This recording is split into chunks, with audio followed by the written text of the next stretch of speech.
Now, as an activist also, which I know that you are, yes. I want to pick your thoughts on Galamsey. I know that you've been following it. Yeah, no, I've been talking about it a lot. Actually, for the last few days, I have been really,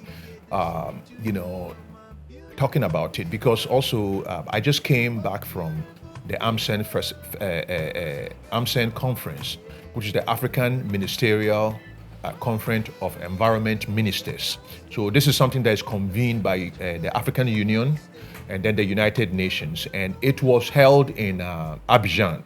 So myself, in my role as a United Nations Goodwill Ambassador for Environment, I was invited to actually give the opening remarks before all the ministers, about 45 ministers who came from different places, about the environment. So you can imagine just going to the most high-level ministerial environmental conference that has been convened and being asked, even within the framework of that place, about the issue that is making headlines, which is the Galamsey and the pictures of our water bodies that were an aspect of our communities for years and years and hundreds and thousands of years has served our people.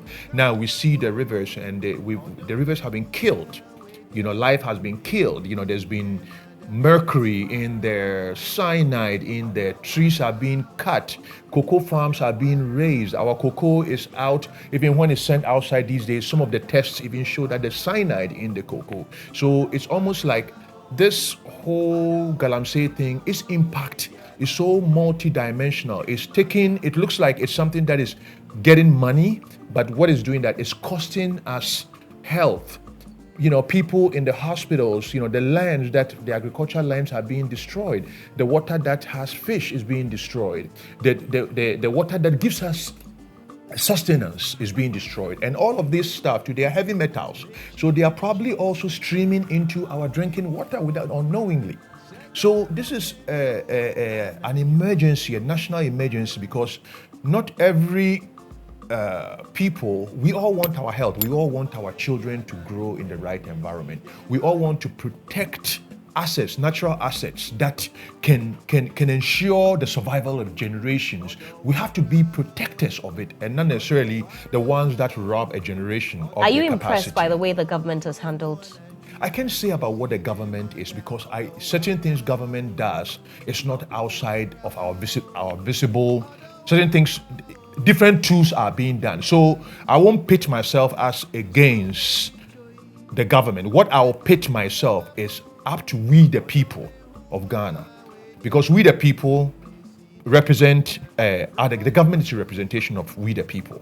So how does we the people see what is going on, and how do we use our voice to also demand accountability of our leaders who, through our agency, we have voted for them to do what is right and what is in our interest, and what is in the conscience, what is aligned with the social conscience of the nation. So this is not a matter of rocky against a government or rocky against a certain people or some people not doing right. It's about all of us. This is an opportunity for a moral, readjusting our moral compass. Okay. In a direction where everything that we do would ensure that it doesn't hurt us, our health. It doesn't destroy our livelihood. Cocoa, which has been a sustenance of our Ghana before gold and all that, cocoa has been what has sustained our country. It sustained farmers who have been able to educate their children, a lot of their children who are leaders right now. So if there is something that is being done right now that looks like on the overt, it's bigger paying, and by the same time the cost of that is much more deeper. I think that the question is up to the people of Ghana.